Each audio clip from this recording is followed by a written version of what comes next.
Okay, so tomorrow you have a quiz. It's 10 questions. It's going to cover sections 5.1 to 5.4. So what I'm going to do is I'm going to go through this quiz review. The solution file is posted. It should be on your to-do list. It should say, but it says not graded. So it's there, but you don't need to turn anything in. So your only homework tonight is to study. 10 questions. They're all worth 10 points each. Even a simple question, as simple as, say, number 1, where as long as you know the exterior angle theorem and know that all you need to do is add 80 plus 30, and then your value of x here is just 110. So you might get simple questions where I'm just going to ask you to, find the value of x, and it may not even involve solving an algebraic equation. It may just be adding or subtracting. Now, for problem number 2 here, for this one, in order to find the value of x, you need to know your triangle sum theorem, or that corollary that we learned that the acute angles of a right triangle are complementary. You could have also just set 6x plus 5x plus 2 equal to 90. Or take all 3 and add them and set them equal to 180. Either way on that one. So there was multiple ways to do this. Once you find the value of x, then you would plug it back in to get the value of y. So just to give you an idea here, and you will be finding angle measures and side lengths. These are just actually angle measures.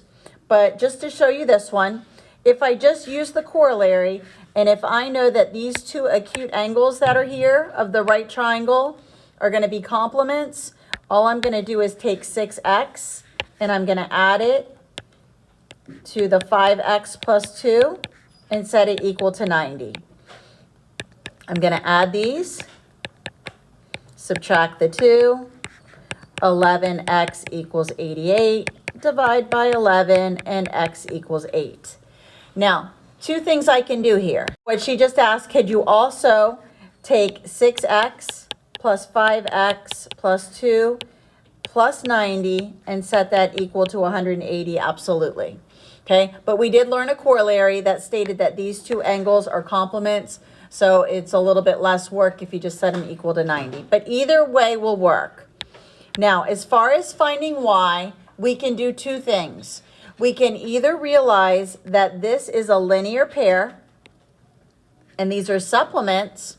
You could plug in x here and do 5 times 8 plus 2 and find out that the measure of this inside angle here is 42 degrees. And then all you need to do is subtract it from 180, and that's going to give you the other angle, which would be 138, okay, which would be y.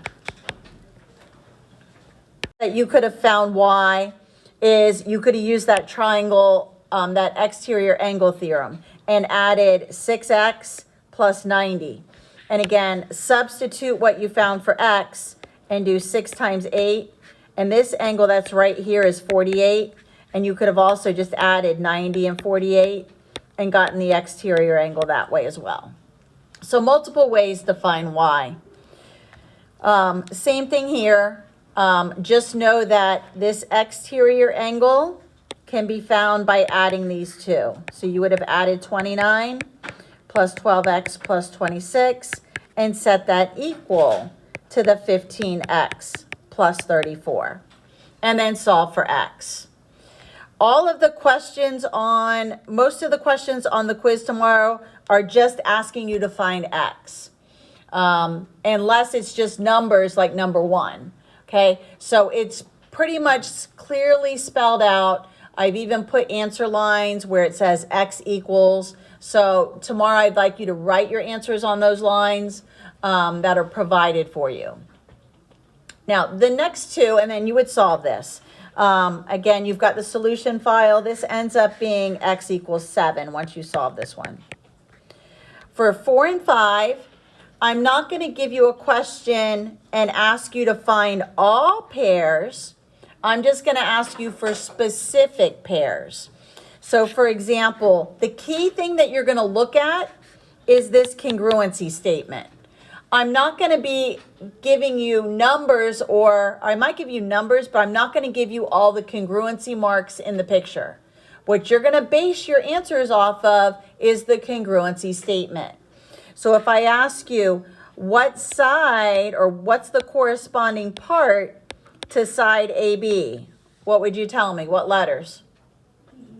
DE. Because notice the first two letters of ABC are A and B, and the first two letters here are D and E. If I asked you, and I'm only going to ask you for two things on the picture. Again, you're not going to need to name all six. If I asked you for what matches with DF, what would you tell me? AC, the first and the last. Okay, what if I said what matches with angle B? Angle E, and that's all you're going to do. So you're going to use the congruency statement, and remember, the first letter matches with the first letter here, the middle one with the middle, and then the last with the last. And you can also pull out the side links from it as well. So be able to give me the congruency matches, or the congruent parts. Now, for questions 6, 7, and 8, I'm not going to ask you whether you can prove them congruent or not. I'm going to ask you to write a proof. So number 6, we can't do. This answer was no. I'm going to turn 7 and 8 into a proof. So for example, and I'm not going to just give you a picture like this. The way that I'm going to present the question is I'm going to say, given that GH is congruent to KH and that FH is congruent to JH, prove that triangle GHF is congruent to triangle KHJ. So I'm not going to just say, look at this picture, tell me if you can prove them congruent. I'm going to be giving you the given, giving you the proof, and then you're going to write the 2-column proof. So, for example, statements, reasons. I got to restate that given. Always your first statement. So GH congruent to KH and FH congruent to JH, and this is given. And it's already labeled in the picture. Some of the versions have it labeled in the picture. Some you're going to have to go to the picture and label it yourself. Okay, so remember, we've only learned one shortcut. Since I have not taught you side, side, hypotenuse, leg, angle, side, angle, angle, side, I don't want to see those as reasons in your proof. The only shortcut you can use tomorrow is side, angle, side. So this should be a nice, easy proof because we only know one shortcut. So obviously, that's probably going to be your last reason in your proof. Okay, so I'm already giving you like 4 of the things for your proof. You just got to fill in the middle. So I have a side that's labeled to this side, and then this side to this. Only thing I'm missing is the A, and my A is right here, sitting at these vertical angles. So that's going to be my next statement. So statement number 2 is going to be that angle, and I can't just call it H, I got to name it with 3 letters. Angle GHF is congruent to angle KHJ.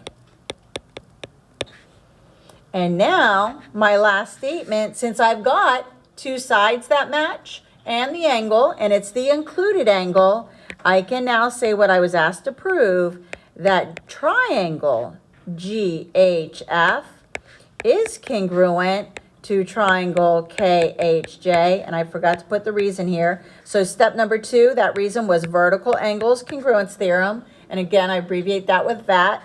And then my last reason is SAS, and that's all you have to put. You don't have to put congruence theorem, just put SAS. Your proof tomorrow will be nice and short, 3 or 4 steps. One proof. I'm going to do number 8 as a proof as well. Pretty good here? You guys all have access to your Big Ideas textbook as well as that homework app. So use those if you're looking for more practice problems. All I did was open up my online textbook and then I screenshotted the page, I worked out the problems, and then I could go to the app and I can look for the answers. Remember, it only has the odd answers. If you ever happen to be studying for a test and you end up seeing an even problem you want to do, you can always send me an email saying, can you tell me the answer to this even problem, and I'll be glad to tell you that answer.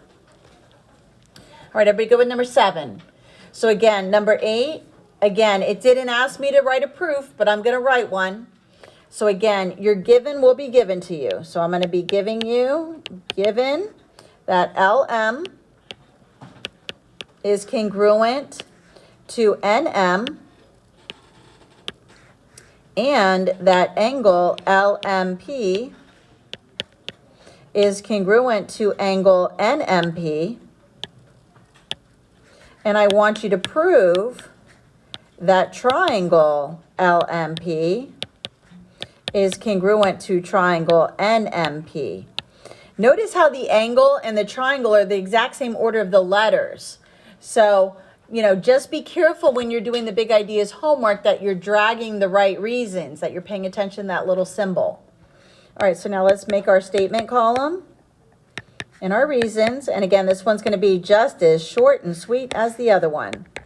So LM congruent to NM, and then angle LMP is congruent to NMP, and that's given to me.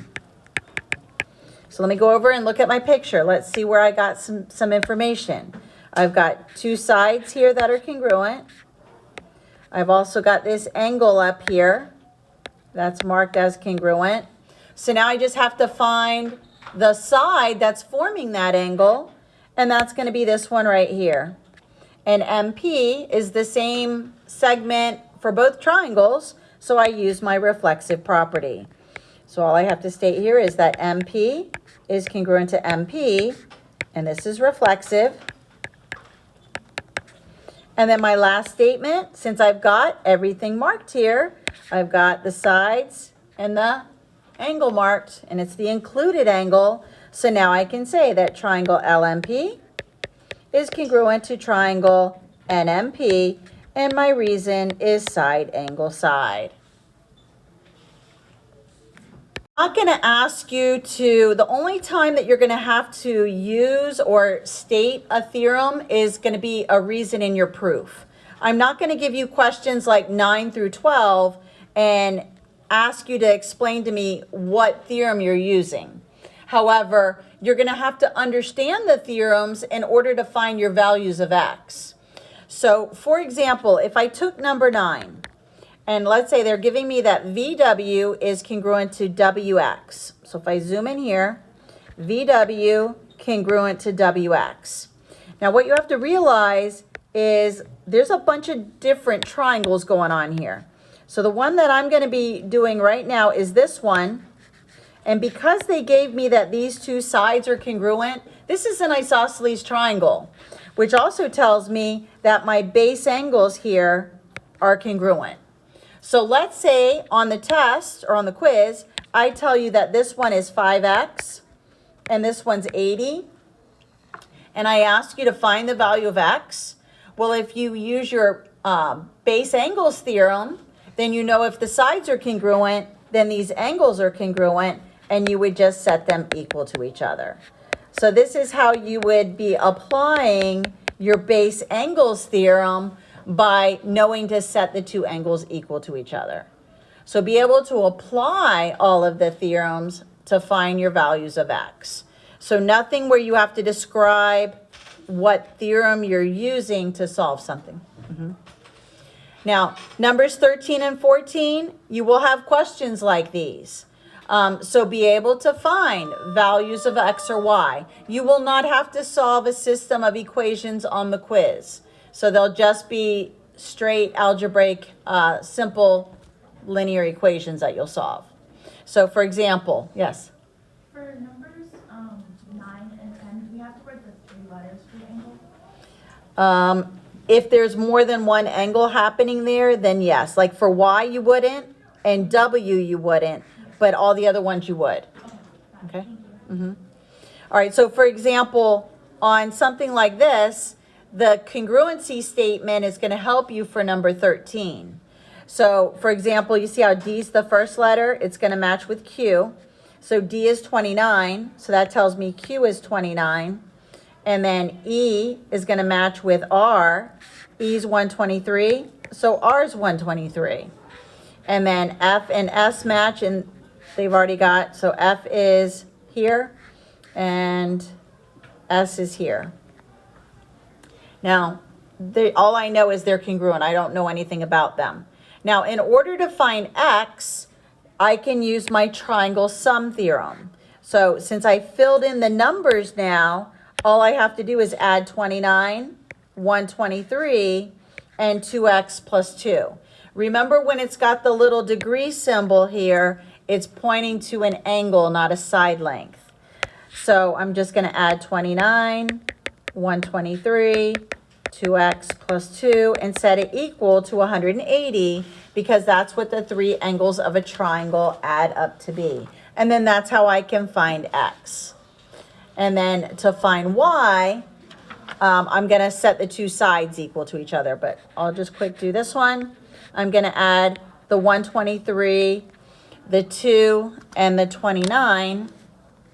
When I add those together, I get 154 plus the 2x equals 180. Subtract the 154, and 2x equals 26. Divide by 2, and x equals 13. Now to find y, again, look at your congruency statement. ED is here. ED is the first 2 letters. It's going to match with QR, which is right here, and it's 38. So for that one, all you need to do is set 5y minus 7 equal to 38. Add the 7. 5y equals 45. Divide by 5, and y equals 9. So be able to use congruency statements, be able to look at the markings here. Like, see how this is an equiangular? So then this also tells me it's equilateral. So look at your markings to decide what kind of triangles you got going on. Same thing here. These are all congruent. And then from there, try to find the values. Pretty good there. And again, you've got the solution file. You will also have a question like number 15, a word problem where you're going to have to translate it to find the 2 acute angles. I'm looking for 2 angles here, measure of each. So for this one, I'm going to set up my equation a little differently than what's in the solution file, just to show that you have different options. So here it says, in a right triangle, the measure of one acute angle is 4 times the measure of the other acute angle in 5. So I'm going to let x be my first acute angle, and then the other one is going to be 4 times the difference of the first angle in 5. So this will be my second angle. Can you please send Isabella Alonso down? Okay, so this will be the second acute angle. And again, remember, the acute angles of a right triangle are complementary. So I'm going to add x plus 4 times x minus 5 and set it equal to 90. I'm going to distribute. I'm going to move my 20. I'm also going to combine my x's. Divide by 5, and x equals 22. That's my first acute angle. Now the second one, I can either plug in the x or realize they were complements, so then just subtract it from 90. And then the other acute angle is 68. So I'm looking for 2 answers on this type of word problem that I'm going to give you. Good? Now, you're also, so I'm going to do 3 more proofs, and then I also want you to memorize the names for the triangles that we learned in 5.1. So let me go here. These are the proofs I'm going to do in a minute. All right, so this is actually just a screenshot of your textbook. This is actually 4 problems from the 5.3 homework. So again, you've got the e-textbook from Big Ideas. Go back, do the practice problems. You have all the odd answers. Now, for number 13, again, this was sort of like what I just did in the quiz review. I'm going to, again, specifically give you the given. So for number 13, let me fix the problem. Again, you'll be given the picture, but you're also going to be given this, that GH is congruent to EF, and that angle EFH is congruent to angle GHF. Prove that triangle EFH is congruent to GHF. So again, we only need to find 3 things. I've already got 2 of them already listed. They were given to me. I just have to find the missing 3rd one. And again, when it's like this and they're touching, the easiest way to find it is this reflexive piece, because here we go. We got a side, the angle, and the other side. So side, angle, side here. So I'm going to restate the given and then just put in the reflexive, and then I go to my proof statement. So statements, reasons. So again, restate the given, GH congruent to EF, angle EFH is congruent to angle GHF, given. I needed to get that 3rd congruency in there so I can do side, angle, side, and that's my reflexive side, which is FH. FH congruent to FH. My reason is reflexive. And then the 3rd statement is what I was trying to prove, because I've got 1, 2, 3 congruencies. This is the side, this is the angle, this is the side. So EFH congruent to triangle GHF, and my reason is side, angle, side. Now, the next 3, it's actually going to be 4 steps, because I'm only going to give you 1 given. You're going to have to come up with the other 2 congruences. So let me zoom into those.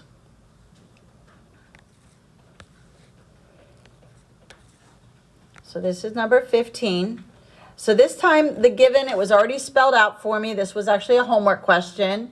You probably did it in the Big Ideas website with the drag and drop. So statements and reasons. And number 1, we're given that PQ bisects angle SPT, and SP is congruent to TP. And this reason is given. Now, notice in the picture, they went ahead and labeled the congruent angles of what the bisector did. But right now in my proof, I only have 1 congruency statement listed here. I need to get the other 2. I need to show what a bisector does. So I'm going to restate now that angle SPQ is congruent to angle TPQ. And the reason why I can state that those angles are congruent, you can't just say diagram, you're going to say definition of an angle bisector. So now I've got a side that was given to me. I've got this angle that I just identified by the angle bisector, And now I can show that this side is congruent to itself, giving me my third piece of congruence. So then now this, I'm going to state that PQ is congruent to PQ, and this reason is reflexive. Now, you could actually flip-flop 2 and 3, it doesn't matter. And now I have my 3 congruency statements because this is side, this is angle, this is side. Now I can state what I was trying to prove, that SPQ is congruent to TPQ, and that reason is side, angle, side. Good? How did you know there was gonna be 4 of them? 4 statements? Because I was only given 1 congruency thing. So I needed to come up with 2 more statements or 2 more congruencies plus the proof statement. So that's why I knew that there was going to be 4. Sometimes it'll take more. It won't be that direct. Everybody good there? All right, let's try the next one. So they're giving us that this side is congruent to this side, and it's also parallel. Notice the little arrows. I've only got 1 congruency thing. So this is going to tell me I'm going to have 4 statements at least. So let's try this one. Statements, reasons. Yes, Nice question. yes. All right, so I'm given that AB is congruent to CD and AB is parallel to CD, given.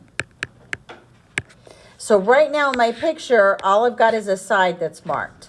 I need to come up with another side and another angle that's marked. So I could do the obvious, the reflexive, and I can say that AC is congruent to AC.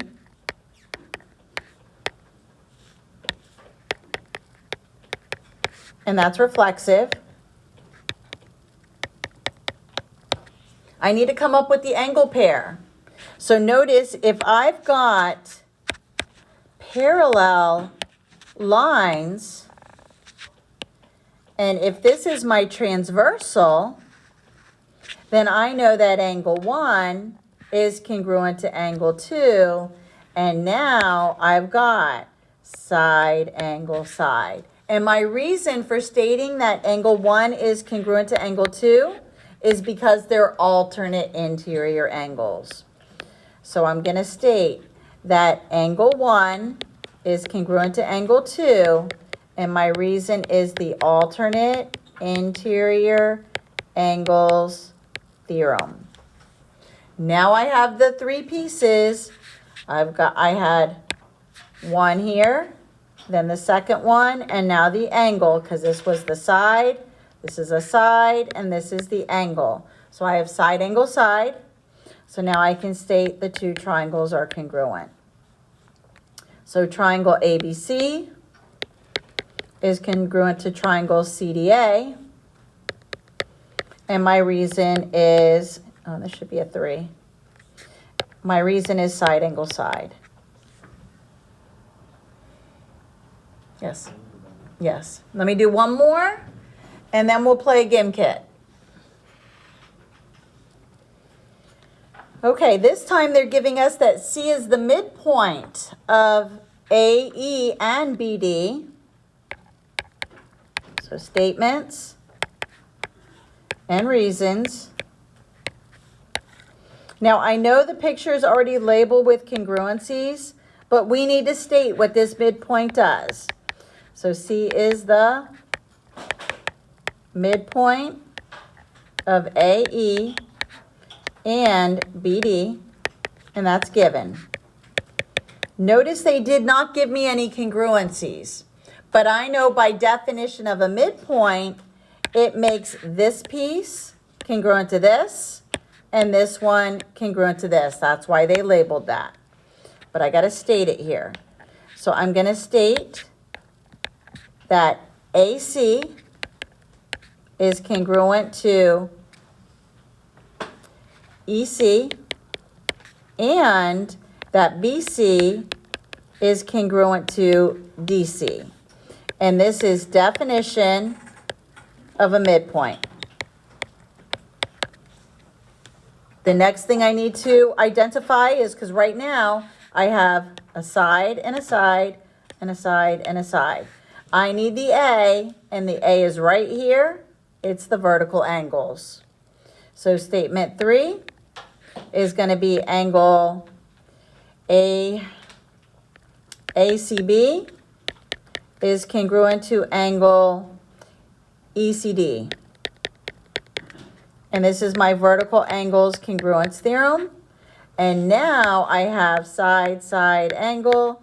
But again, the angle is in between them because it is the included angle. So now I can state that triangle ABC is congruent to triangle EDC. And my reason is side angle side. So that is it for the proofs. So again, don't just focus on the review. Remember, go back through your warm-ups, go back through your homeworks, use your resources to get you ready for this quiz. 10 questions tomorrow. All of them are 10 points each. So the proof is 10 points, even though it's nice and short. And even some of the easier ones where you're finding X, it's still worth 10 points. All right, any questions? Mm-hmm. All right, so let's go ahead.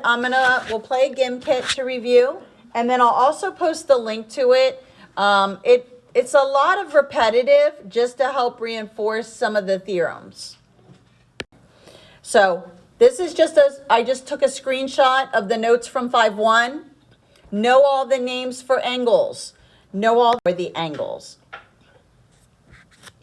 From names by sides.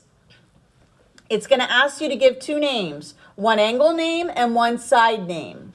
So just be able to know the classifications for each of the sides and also